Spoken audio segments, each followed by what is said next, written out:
있었습니다. 그 마을 뒤편에는 절간이 하나 있었는데 어느 열심히 있는 목사님이 그 마을에 들어와서 교회를 개척하게 되었습니다. 만나는 사람들마다 손을 들어서 할렐루야, 할렐루야 인사를 하고 얼마나 믿음과 소망과 사랑으로 열심히 전도를 했든지 마을 사람들 가운데 하나 둘씩 교회로 찾아들기를 시작했고 언제부터인가 모를 정도로 그 마을에 사람들의 인사말이 자기도 모르게 할렐루야 하는 것으로 인사하기 시작했다라는 거예요. 그런데 문제는 그 마을 뒤편에 있는 절간입니다. 절간에 있는 스님조차도 연불을 애울 때 하미타올 이게 나와야 되는데 연불은 생각나지 않고 자꾸 할렐루야로 이렇게 계속 떠오르게 되었습니다. 이렇게 되자 주지 스님이 위기의식을 느끼고 이 문제를 해결하지 않으면 안 되겠다 생각을 하고는 중들 회의를 소집을 했어요. 그리고 이 문제를 어떻게 했으면 좋겠느냐고 질문을 했는데 아마 모두가 뾰족한 수가 없었던지 꿀먹은 벙어리로 있는 거예요. 한참 동안을. 한참 시간이 흐른 뒤에 아주 똑똑해 보이는 동안의 젊은 스님 하나가 문제를 해결해 보겠다고 나섰습니다. 자기가 그 교회의 목사님을 찾아가서 단판을 짓겠다는 것이었습니다. 그래도 미심쩍은 것은 주지 스님이에요. 그래서 젊은 스님에게 되물었습니다. 정말 네가 이 문제를 해결할 수 있겠냐? 그랬더니 젊은 스님이 자신 있게 이렇게 대답을 하더라는 겁니다. 주지 스님, 걱정하지 마십시오. 십자가는 제가 다 지도록 하겠습니다. 아마도 똑똑한 젊은 스님인 것 같아요. 제가 봐도. 아마 이 스님도 문제 해결을 위해서는 십자가만이 해답인 걸로 이해를 하고 있었던 것 같아요. 똑똑하잖아요. 똑똑해. 연불에 해답이 있는 게 아니고 십자가에 해답이 있다. 그래서 제가 십자가를 지겠습니다 하고 나온 거예요. 예수님은 인류 구속을 위해서 십자가를 지시고 그 십자가에서 달리셔서 죽으셨어요. 그리고 거기에서 마지막 7 말씀을 하셨죠. 믿는 이들에게 있어서 십자가는 너무나도 중요하지 않습니까? 십자가 없는 기독교 생각할 수가 없어요. 십자가 없는 하나님 주님 생각할 수가 없어요. 십자가 없는 부활도 우리는 생각할 수가 없어요. 십자가가 그토록 기조한 거예요. 마찬가지로 십자가 상에서 우리 주님께서 마지막 7마디 말씀하셨는데 십자가 상에서 하신 주님의 말씀도 마지막 그 말씀도 굉장히 중요한 말씀임에 틀림이 없어요. 그 말씀은 주님의 생애와 사상을 대표하는 중요한 말씀이었어요. 7마디 말씀 속에 주님의 전 생애가 다 들어있는 거예요. 주님의 정신, 주님의 사상, 주님의 신념, 이 모든 것들이 다 7마디 말씀 속에 다 들어가 있는 겁니다. 그래서 중요한데 중요한 정도로 끝나버릴 성질의 것이 아니다라는 거예요. 중요할 뿐만 아니라 너무나도 귀중한 보화의 말씀이 아닐 수가 없는 것입니다. 오늘 그 보화를 여러분들이 꼭 캐고 소유하고 그 보화를 가지고 살아갈 수 있기를 축원합니다. 보화 금덩어리를 줘야 내가 만족할 것 같은데 말씀만 듣고 가는 거예요. 그래서 어떤 분들은 나 그런 거 재미없어 관심 없어 이럴 분들도 없잖아 있을는지 모르겠지만 여러분 꼭 금덩어리만 보화가 아니라는 것을 깨달아야 돼요. 꼭 다이아몬드만 가치 있는 게 아니라는 걸 깨달아야 돼요. 그보다 더 귀한 것이 있어요. 그보다 더 귀한 것. 그것은 하나님의 말씀인 줄로 믿습니다. 주님의 말씀인 줄로 믿습니다. 주님께서 십자가상에서 하신 말씀인 줄로 믿습니다. 동산에 오르셔서 동산에서 주님께서 말씀을 하셨어요. 설교 말씀을 하셨어요. 그 말씀이 너무 귀해가지고는 후대의 신학자들이 그 말씀을 이렇게 이름을 붙였어요. 보훈이다 그랬어요. 보훈이다. 보훈이라는 말이 뭐 말이죠? 그 보자는 무슨 보자예요? 바로 보배라는 보자예요. 훈이라고 하는 것은 가르침이에요.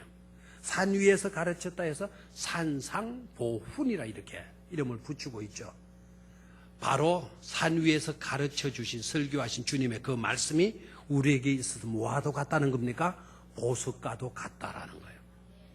오늘 그 보석을 여러분들이 다 캐어서 소유하고 소유할 뿐만 아니라 그 보화를 가지고 신바람 나는 인생을 살아드릴 수 있기를 축원합니다. 한 사람도 예외가 없어야 되겠어요? 한 사람도 예외 없이 그 보화를 캐야 되겠어요. 십자가 안에 들어있는 보화를. 왜 캐내야 합니까? 라고 물으면 보화이니까 캐내야 돼요. 그것을 캐내는 것으로 끝나서는 안 되죠. 그것을 우리가 뭐 해야 돼요? 소유해야 돼요. 왜 소유해야 합니까? 라고 물으면 역시 뭐이니까 소유해야 돼요? 보화니까 소유해야 돼요. 그리고 그 보화를 지녔다면 우리는 그 보화를 가지고 은혜의 사람으로 은혜의 삶을 살아야 되는 것이에요. 왜 그렇습니까? 보화를 내가 가졌으니까 신바람 나는 인생, 기쁨과 감격의 인생을 살아드리는 게 마땅한 것 아닙니까? 꼭 그렇게 될 수 있기를 축원합니다.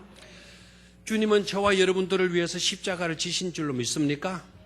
그리고 주님께서 십자가에서 하신 말씀도 곧 저와 여러분들을 위해서 하신 말씀인 줄로 믿습니까? 그리고 우리 것으로 만들 수가 있어요.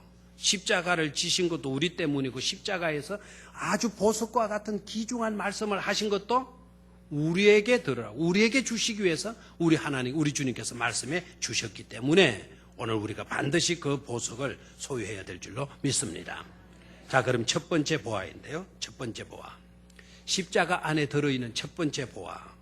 주님의 생애를 대표하는 아주 귀중한 보석인데요. 이 보화는 뭔가? 콱이 아닌 용서예요. 한번 따라 하십시오. 콱이 아닌 용서. 이 달랑만 봐도 은혜가 돼야 되는데, 달랑만. 그런데 아마 어리둥절 해갖고 있는 모습이 대다수예요. 뒤에 용서라는 거는 알겠는데, 앞에 콱이 뭔가? 콱이에요. 콱이. 이 말이 좀 서툴거들랑 욱 하는 거 있잖아요. 성질이 나면 뭐예요? 욱 하잖아요. 그 욱 하는 건 그게 아니라 뭐다? 용서다. 주님의 십자가에서 우리가 캐내야 할 중요한 보화가 바로 뭐냐? 바로 뭐라고요? 용서다라는 거예요. 용서다. 그렇게 믿습니까? 주님이야말로 욱할 수 있는 그런 형편에 있어요. 그런 상황에, 그런 형편에 놓이게 되면 욱해도 좋아요. 콱 해도 괜찮아요. 왜 그래요? 너무 억울한 죽음을 죽으셨으니까. 억울한 일을 당하셨으니까. 제가 있어서 십자가에 달리신 것 아니잖아요. 맞습니까? 제가 없는데도 불구하고 십자가에 달리셨어요. 힘이 없고 능력이 없어가지고 십자가에 달린 것 아닙니다. 힘이 있어요. 능력이 있어요. 얼마든지. 십자가에서 내려올 수도 있고 십자가의 못을 박더라도 얼마든지 우리 주님 힘만 하면 좀 못이 주님의 손바닥에 뚫고 들어갈 수 없을 정도로 그런 능력을 발휘할 수 있는 분이 우리 주님이셔요. 그렇게 해도 누구 하나 말할 수 없어요. 정당해요. 우리 주님이 그렇게 하셔도. 그런 입장에 놓였어도 우리 주님 욱 하셨어요?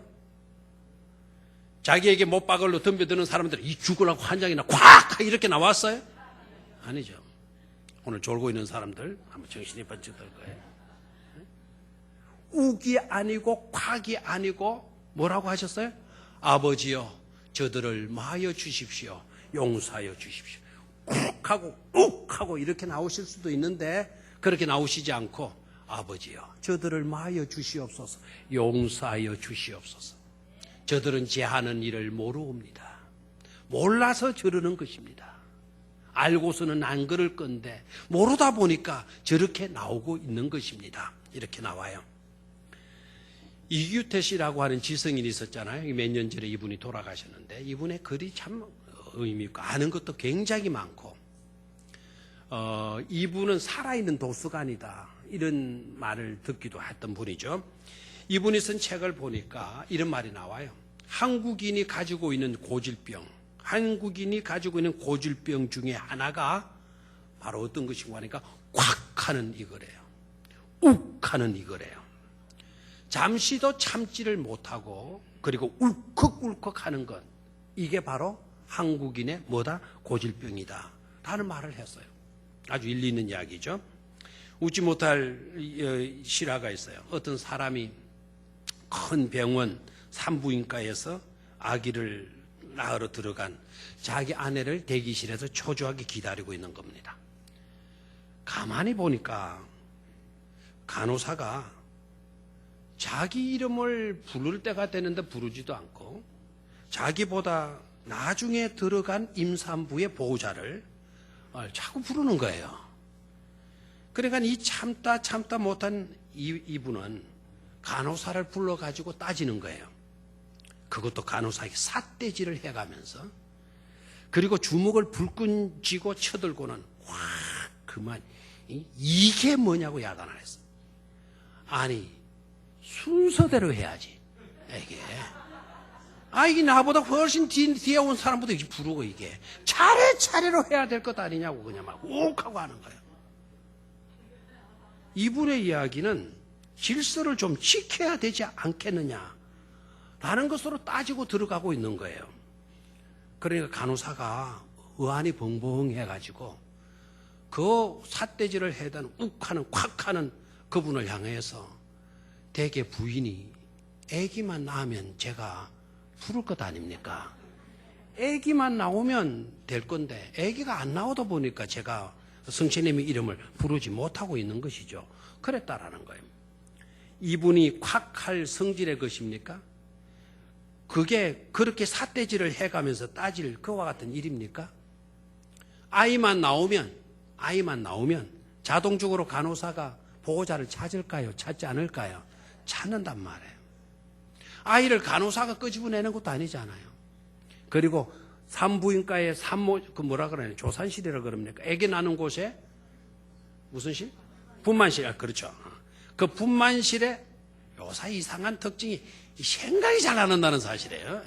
지난번에 정장로님도 그러시더니 목사님이 청년에 달리다고 특강할 때 목사님이 단어가 생각이 안 난다고. 이게 오늘 아침에 제가 그래가지고 제가 단어가 생각이 안 납니다. 그러니까 다 자연 현상이니까 조바심하지 마십시오 이렇게 이야기를 하시더라고요. 그 분만실에는 순서를 따라서 들어갈 수 있을 거예요. 병원에 도착하는 순서대로. 그런데 애 나오는 순서는 간호사가 정할 수 있어요? 없어요? 없어요. 욱할 성질의 것이 아니죠. 콱할 성질의 것이 아니죠. 이 콱하는 습성이 어디에서 나오는 것인가? 이 콱하는 습성은요, 이해해 주지 못하는 데서 콱하는 습성이 나온대요. 욱하는 이와 같은 습성은 어디에서 나오느냐? 용서하지 못하는 데에서 나오는 아주 고약한 습성이다라는 거죠. 이해할 수가 없으니까 용서하지를 못하는 거예요. 용서하지 못하니까 받아들이지를 못하는 거예요. 거기에서 나오는 습성이 바로 욱하고 콱하는 습성이라는 것이죠. 그런데 우리 주님께서 욱할 수 있는 그런 형편과 처지에 있으면서도 욱하셨나요? 콱하셨다고요? 아니다 이거예요. 십자가에 못을 박힌 상태에 그 엄청난 고통과 아픔의 상황에 놓여 있음에도 불구하고 욱하고 콱하는 그런 모습가 아니고, 아버지여 저들을 용서하여 주옵소서. 저들은 자기의 하는 것을 모르옵니다. 놀라운 것은 콱이 아닌 용서로 대처하고 있는 것을 볼 수가 있죠. 그것은 콱이라고 하는 것에, 욱이라고 하는 것에 해답이 있는 것이 아니라 용서의 해답이 있다라는 것을 우리에게 교훈하고 있는 일인 줄로 믿습니다. 여기에 사용된 용서라고 하는 이 단어, 용서가 뭐냐라고 물으면 용서가 용서지요. 아주 간단한 대답을 우리는 하고 지나갈 수도 있겠지만, 오늘 설교를 듣는 여러분들은 용서가 오늘 보화라 그랬어요. 첫 번째 우리가 캐내어야 할 보화라 그랬어요. 그리고 용서가 어떤 보화인가를 분명히 알 필요성이 있어요. 용서는 뭐냐? 여기서 사용된 용서라고 하는 이 단어의 의미는 옮긴다라는 뜻이에요. 다시 한번 용서의 뜻이 뭐라고요? 옮긴다, 리무브한다, 딜리버한다, 치워버린다라고 하는 것이에요. 뭐하다? 치워버린다. 이해해주지 못하고 받아들이지 못하는 그와 같은 고약한 습성들을 뭐 해버리는 것? 옮기고 치워버리는 것. 이게 바로 뭐다? 용서다라는 거죠. 웹스터 사전이라고 하는 것이 있는데요. 이 웹스터 사전에는 제가 이 웹스터 사전 용서라고 하는 단어 찾고요. 얼마나 감동을 먹었는지 몰라요. 감동의 맛이 어떤 건지 아시죠? 두의의 맛은 고약하지만 감동의 맛은 이건 대단한 거죠. 생기를 불러일으키는 것이죠. 웹스터 사전에는 이렇게 용서를 정의를 했더라고요. 자기의 정당함을 고집하는 주장과 남을 욕하고 낮추는 그런 비난을 포기해버리는 것이 바로 뭐다? 그게 바로 용기다. 그래서요. 감동을 안 받네요. 이럴 때는 어떻게 하면 좋을 것 같아요? 정당함, 자기의 정당함을 고집하고 주장하는 것, 그걸 포기해버리는 것. 자기 권리, 자기 주장을 포기하는 것. 남을 욕하고 손가락질하고 낮추는 그러한 비난을 뭐 해버리는 것. 포기해버리는 것이 뭐다? 바로 용기다라고 정의를 하고 있더라고요. 저는 이 정의가 너무나 마음에 들어요. 그러니까 예수님께서는 자신을 십자가에 못 박는 무리들을 향해서 칼으로 응수하신 것이 아니고 용서로 응수하셨다. 그 말은 바로 뭐죠? 저들에게 있는 고질적인 습성의 악의 요소들을 하나님 아버지 치워주십시오. 옮겨주십시오. 라고 기도하는 것인 줄로 믿습니다. 이것이 우리 주님의 오신 사명이에요. 우리 주님께서 이 땅에 오신 이유가 요한복음 3장 16절에 여러분 아시죠? 하나님이 세상을 사랑하셔서 자신을 보내셨다라는 거죠. 독생자를 주셨으니 이는 저를 믿는 자마다 뭐하지 않고 멸망치 않고 영생을 얻게 하려 하심이라. 요한복음 3장 17절에 이어서 나오는 말씀이 뭐냐면 하나님이 그 아들을 이 세상에 보내신 것은 세상을 정죄하려 함이 아니요 저로 말미암아 세상이 구원을 받게 하려 하심이니라 말씀하셨어요. 다시 말하면 심판하고 정죄하고 썰어버리는 그런 데 목적이 있는 것이 아니고 구원에 있다라는 거예요. 그 구원받았다라는 것은 곧 용서받았다라는 것 아닙니까? 그래서 용서의 일을 위해서 우리 주님께서 이 땅에 오신 것이죠. 그래서 우리 주님은 그 용서의 보화를 놓치지 않고 있는 것입니다. 우구로 과구로 대체하지 아니하고 말입니다. 그런데 안타깝게도 지금 우리가 살고 있는 이 세상은 어떠하고 있습니까? 아니, 이 세상을 크게 말할 필요도 없이 우리들은 어떠하고 있습니까? 나는 지금 어떠하고 있습니까?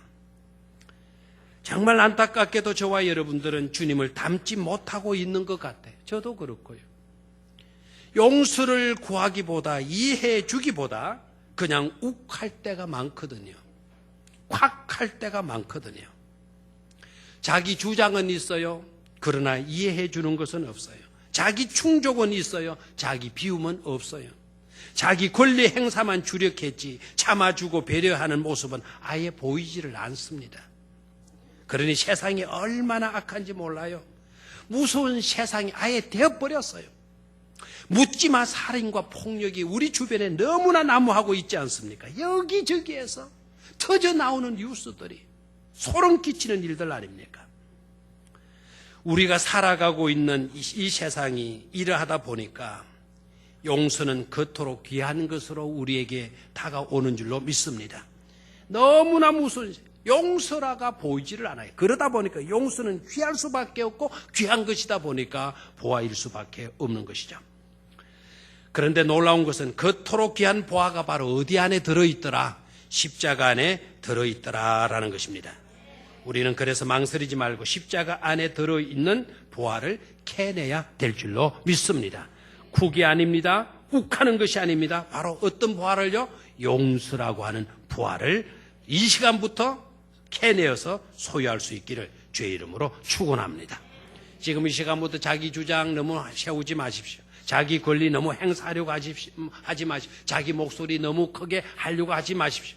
고질적인 그와 같은 습성 다 치워버리고 지금부터 좀 더 이해해주고 좀 더 참아주고 좀 더 배려해주는 그런 용서라고 하는 보화를 캐내어서 소유하고 소유해서 한 그것을 가지고 즐겁게 살아갈 수 있는 우리 모두가 되시기를 다시 한번 축원합니다.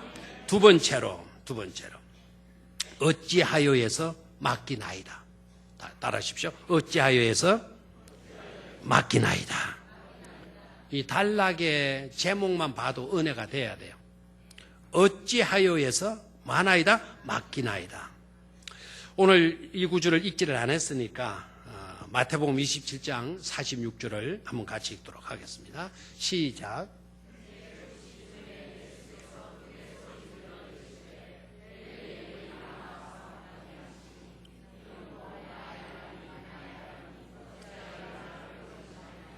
아멘. 자, 엘로이 엘로이 사막다니, 엘리 엘리 라바 사막다니, 나의 하나님 어찌하여 나를 버리셨나이까? 어찌하여 나를 이 모양 되게 하셨습니까? 라는 말씀을 하셨어요. 그런데 이 말씀을 하신 것으로 끝나지 않고 오늘 읽었던 누가복음 23장 46절은 우리 주님께서 제일 마지막 십자가에서 마지막으로 하신 말씀이거든요. 아버지여 내 영혼을 아버지께 마나이다 맡기나이다. 부탁하나이다. 맡기나이다라는 뜻이에요. 가만히 보니까요. 어찌하여에서 끝에 말씀이 뭐로 이어지고 있어요? 맡기나이다로 이어지고 있는 것을 볼 수가 있어요. 저는 여기에서 우리가 또 하나의 보화를 캐낼 수 있어야 된다 생각해요. 여기서 주목할 점은요. 어찌하여라고 하는 이 단어인데 이 단어가 고민의 언어일까? 고뇌에 찬 언어일까 하는 것이고요. 아니면 어찌하여 하나님 별 볼 일 없는 나 같은 이런 사람에게 어찌하여 이와 같은 은총을 주셨습니까? 라고 했을 때 이 어찌하여는 감탄의 언어거든요. 감탄의 언어. 그러니까 고뇌의 언어일 수도 있고 이 언어는 어떤 언어일 수도 있다? 감탄의 언어일 수도 있다라는 거예요. 이것도 두 가지로 해석해요. 너무너무 십자가의 고통이 처절하고 아프고 너무너무 고통스러우니까 어찌하여 하나님 나를 이 모양으로 두십니까? 막 우리 주님 절규하면서 주님 하나님께 부르짖는 말씀이라고 해석하는 분들도 있어요. 우리의 죄악 때문에 주님이 당하시는 고통의 정도가 오죽했겠느냐는 거죠. 또 하나는 이렇게 해석하는 분들도 있어요. 저도 이렇게 해석하는 부류에 동참하고 싶어요. 하나님이요, 이게 어떻게 된 겁니까? 저 죽어 마땅할 죄인들이 뭐가 좋길래 하나밖에 없는 저를 이렇게 십자가에 매다신단 말입니까?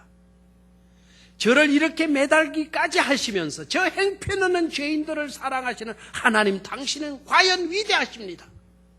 아버지 같은 분 없습니다.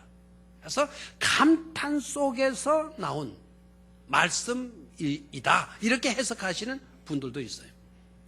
저는 이 두 가지 다 해석이 일리가 있고요. 다 좋은 해석이라고 믿어져서 이 두 가지 해석을 다 열어놓고 싶어요.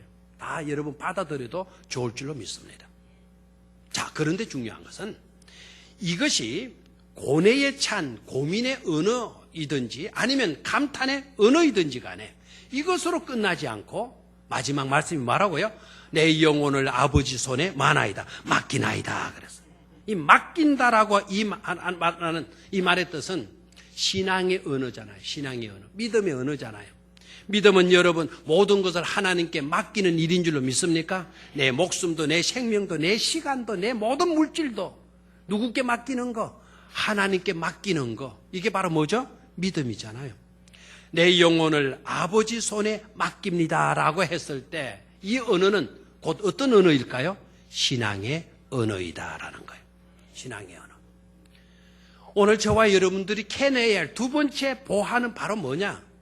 바로 신앙의 언어라는 사실이에요. 믿음의 말이라는 거예요. 믿음의 말. 오늘 우리가 캐서 가지고 가야 할 보석은 뭐라고요? 믿음의 말. 다시 한번 뭐의 말? 믿음의 말. 내 형편이 힘들다고 죽겠습니다. 왜 내가 이와 같은 어려움을 당해야만 하는 것입니까?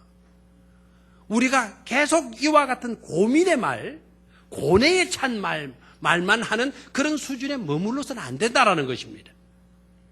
그와 같은 형편에서 그와 같은 말을 했다 할지라도 그 언어가 모든 것을 하나님께 맡기겠나이다라고 하는 신앙의 언어, 믿음의 언어로 바뀌어져야 된다 이 말입니다.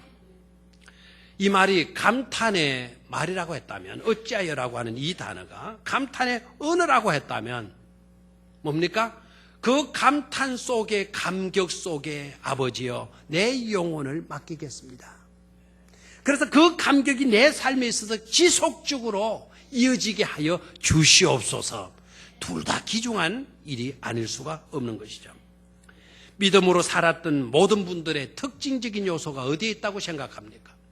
믿음 좋은 사람들의 삶의 특징적인 요소가, 저는요, 고민의 언어, 고뇌에 찬 언어가 신앙의 언어로 바꾸면서 살았던 이것이 믿음 좋은 사람들의 특징적인 요소라는 것을 깨달았어요. 가령 예를 들어서 욥을 한번 볼까요? 욥기 7장 4절로 6절, 욥기 7장 15절 말씀을 읽어보면 이런 말이 나와요. 이러므로 내 마음이 뼈를 깎고 고통을 겪으니 차라리 숨이 막히는 것과 죽는 것을 택하리이다. 얼마나 고통이 심했는지, 얼마나 고난이 심했는지, 얼마나 자기에게 주어진 저주가 심했던지, 내가 뼈를 깎는 고통을 겪으니 차라리 숨이 막히는 것과 죽는 것을 택하고 싶습니다. 차라리 죽고 싶습니다. 숨이 꽉 막히는 그것을 택하고 싶습니다. 다시 말하면 자살하고 싶습니다. 이런 고통, 이런 고뇌에 찬 말을 내뱉고 있어요. 욥이 만약에 그런 말을 내뱉는 것으로 끝났다고 한다면 우리는 욥을 기억할 필요도 없어요. 우리가 고난당하고 어려움 당할 때마다 인내하십시오, 참아내십시오 라고 이야기할 때 꼭 욥과 같은 신앙을 가지시기를 바랍니다. 건면하는 이유가 어디에 있는 걸까요? 욥이 그와 같은 말을 하다가 끝부분에 가서는 이렇게 이야기를 해요. 하나님이 나를 칠지라도, 하나님이 나를 이렇게 칠지라도 나는 하나님을 의지하겠으며 지혜와 능력이 하나님께 있으니 나를 구원하실 하나님께 내 장래를 맡기겠습니다. 이렇게 나와요. 그럼에도 불구하고 나를 하나님이 이 모양 이 꼴로 만들다 할지라도 나는 누구를 의지하겠사오며 하나님을 의지하겠사오며 지혜와 능력이 하나님께 있으니 나를 구원하실 하나님께 내 미래를, 내 장래를 몽땅 맡기겠습니다. 이런 말은 어떤 말이죠? 신앙의 말이잖아요. 고뇌의 언어가 신앙의 말로 바뀌어져 있는 것을 볼 수가 있지 않습니까? 여러분 구약의 요셉을 기억하시잖아요. 형으로부터 인신매매를 당해서 얼마나 억울해요. 성폭행을 하지도 않았어요. 성추행도 하지도 않았어요. 억울하게 그럼에도 불구하고 감옥에 갇혔어요. 우리 같으면 욱하지 않았겠어요? 쿡하지 않았겠어요? 억울하다고 못 살겠다고 막 그냥 이렇게 나오지 않았겠어요?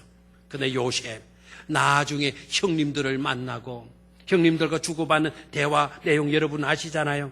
하나님께서 이 환난의 때를 면하게 하기 위해서 나를 형님들보다 더 먼저 이곳으로 보내신 것입니다 라고 말하잖아요. 자신의 처지는 비참했었어요. 정말 그 순간순간이 힘들고 괴로웠을 거예요. 너무나 억울했을 것입니다. 그러나 그의 마지막 말, 믿음의 말이잖아요. 믿음으로 해석하고 있잖아요. 다윗은 여호와는 나의 목자시니 내게 부족함이 없으리도 그가 나를 푸른 초장마을 시멘의 물가로 마하여 주시는도다, 인도하여 주시는도다 라고 이야기를 해요. 사도 바울, 누가 우리를 그리스도의 사랑에서 끊으리요? 환난이나 곤고나 박해나 기근이나 적신이나 위험이나 칼이랴. 그런 위험 속에서 내가 두려워 떨기도 했다라는 거예요.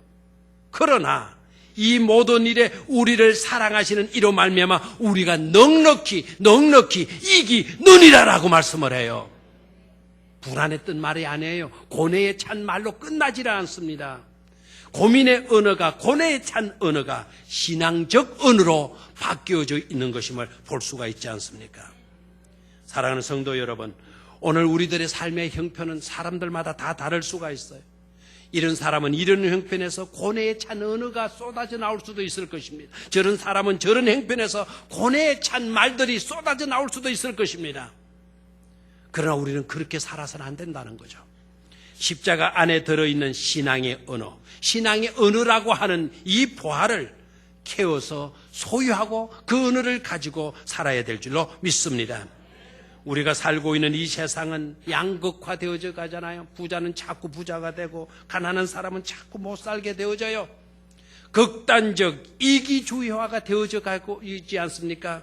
부모와 자식 간에도 부모는 부모, 자식은 자식, 서로 자기의 이익만을 추구해요.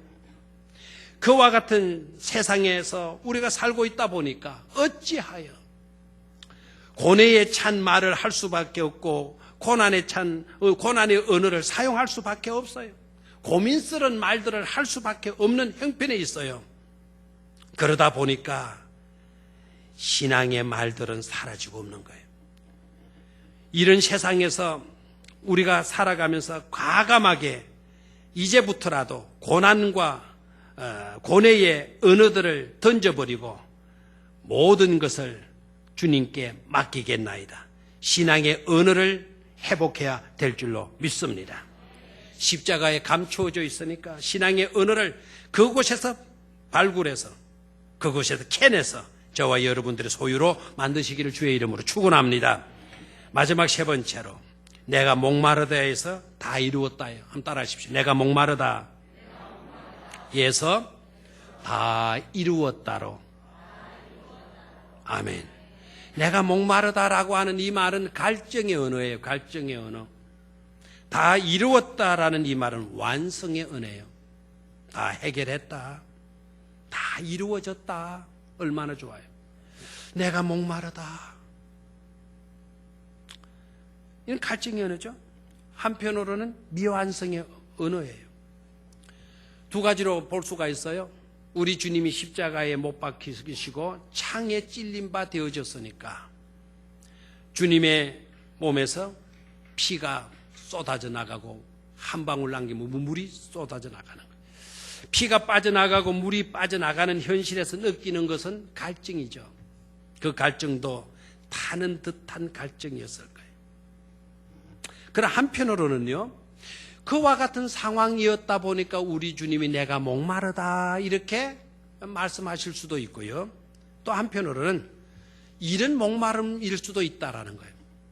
아직도 복음을 듣지 못하여서 멸망으로 치닫고 있는 수많은 영혼들, 소외되고 버림받고 있는 수많은 사람들을 향한 목마름, 그들을 향한 갈증의 언어일 수도 있다라는 거예요. 이것은 미완성의 언어예요.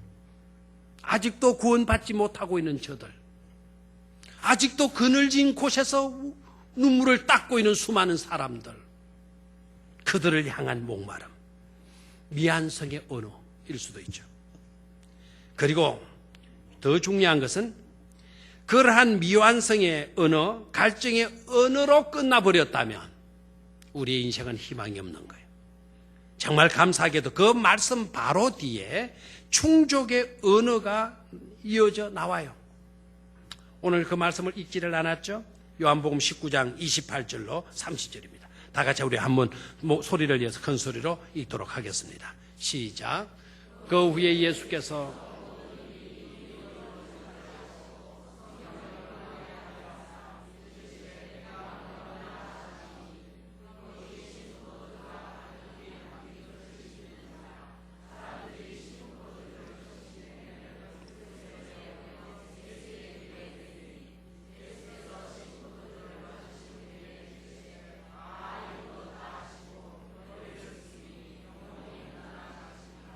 아멘. 그게 뭐 내가 마다 목마르다. 그래서 신포도주를 주었어요. 예수님 신포도주를 받아 드시고 말씀하신 말씀이 바로 뭔고 하니까 다 이루었다. 그죠? 다 이루었다. 테텔레스타이. 내가 모든 것을 갚았다. 내가 해야 할 모든 일을 다 내가 이루었다. 완성의 말이에요. 완성의 말. 그래서 미완성의 말, 갈증의 말이 어떤 말로 바뀌어졌어요? 완성의 말로, 성취의 언어로 바뀌어진 것을 볼 수가 있죠. 이것이 바로 우리가 캐내야 할 세 번째 보화라는 거예요. 세 번째 보화. 우리 주님께서 저와 여러분들의 모든 빚을 다 갚아주신 줄로 믿습니까? 우리가 이루지 못한 모든 것들도 우리 주님께서 다 이루어 주신 줄로 믿습니까? 그래서 우리는 떳떳하게 하나님의 자녀됨의 신분을 가지고 하나님의 나라에 들어갈 수가 있는 것입니다. 죽음의 사선을 우리는 이미 넘었어요. 왜요? 주님께서 다 이루어 놓아 주셨기 때문에 그래요. 그런데 잊지 말아야 돼요. 우리는 충족과 완성이라는 언어로 바꿔 놓으신 주님의 그 십자가 터전 위에 굳게 서서 앞으로도 모든 것을 완성의 언어로 바꾸어 놓으실 그 희망봉을 향하여서 계속해서 목마름의 갈증을 가지고 전진해 나아가야 된다는 사실이에요. 이 말은 무슨 말인가 하니까 내가 목마르다 했을 때 몸에서 물이 빠져나가고 피가 빠져나가니까 오는 그런 목마름에 그치는 것이 아니라 아직도 구원받지 못하고 있는, 아직도 그늘진 속에 있는 자들을 향한 영혼의 뭐라고요? 목마름이라고 한다면, 아직도 우리 주변에 수많은 그늘진 곳에 눈물 흘리며 고통 속에 있고 예수를 몰라서 지옥으로 치닫고 있는 영혼들이 있잖아요. 그들을 향한 목마름의 갈증은 우리는 계속 느끼면서 살아야 될 줄로 믿습니다.